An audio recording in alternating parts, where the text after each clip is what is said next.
Hey there, YouTube and YouTube subscribers. Merry Christmas and Happy Holidays, and if you're not good with that, then happy shut the fuck up. You might have noticed that I haven't uploaded a cover in over a year, so let's go ahead and start off with that.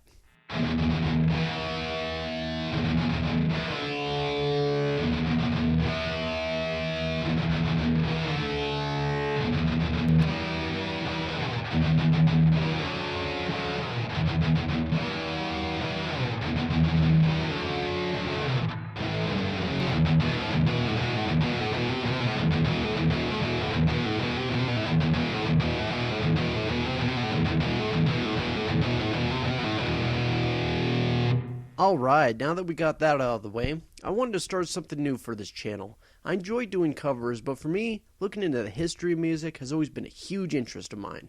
I figured I would find a topic that would be interesting and maybe even unknown to you hardcore fans. I've wanted to make a video like this for a while, but with technical difficulties and just not finding the time, it's caused a little bit of a delay. So without further ado, let's go over some history. It's 1986, and Metallica has just released their third studio album, Master of Puppets, which I'm actually playing right now as we speak, with the legendary Cliff Burton, of course. During the time, this record had blown the minds of die-hard fans and was even on the Billboard 200 for 72 consecutive weeks. Hell, within 3 weeks of the album being out, it had sold over 300,000 copies without airplay or even a music video to support it. Yeah, the album was that big.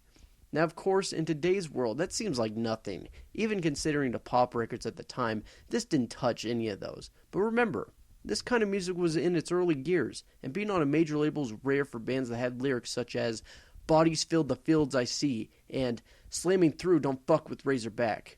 And of course, I must mention this lovely little label that simply put on the record to warn all those worried parents out there what their kids were listening to. But there is one song in particular that doesn't seem to get a lot of attention. Leper Messiah is a song that I personally love, and I think it's a great track that almost seems to be an outsider to the rest of the album. The solo kicks in your face and forces you to bang your head as it goes on, just like Cliff Burton is in this clip. But one riff in particular seems to stand out from the rest of the song.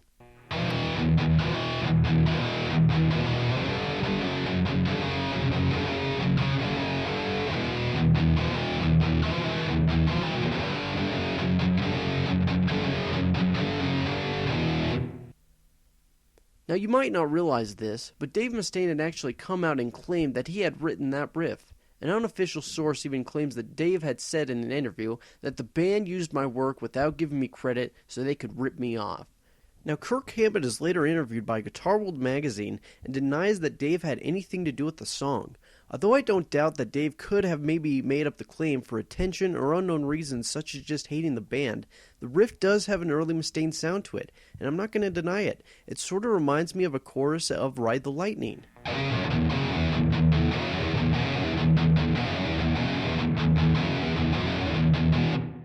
Though that song also has controversy for what Mustaine's part was in it, it also has an early Mustaine riff that he would have done with Metallica. If you own this album, you can look everywhere, but nothing is mention of Dave, so I feel as though Kirk was probably telling the truth. However, this wouldn't be the first time that the band had taken stuff from Mustaine, although that was all credited for. Whether it might have been just a leftover riff back when they were still practicing in the garage with Dave, or the song was written long after he had left, is a topic that is left open for debate, and having a bit more light shed on it might lead to a final conclusion. What is your opinion on the matter? I would love to know. Do you think that there's enough evidence that Mustaine should get credit for the song? Or do you think that Metallica made the riff and Dave simply was put on the spot and felt the need to say something? Or who knows, maybe the whole thing was just made up in general to keep the rivalry between the two bands alive. Let me know in the comments section down below, and if you enjoyed this video, I'd be happy to do more. With a huge assortment of bands to choose from, I've got plenty of material to work with. And I'm currently looking into other topics that cause debate amongst fans and even conspiracy theories of bands.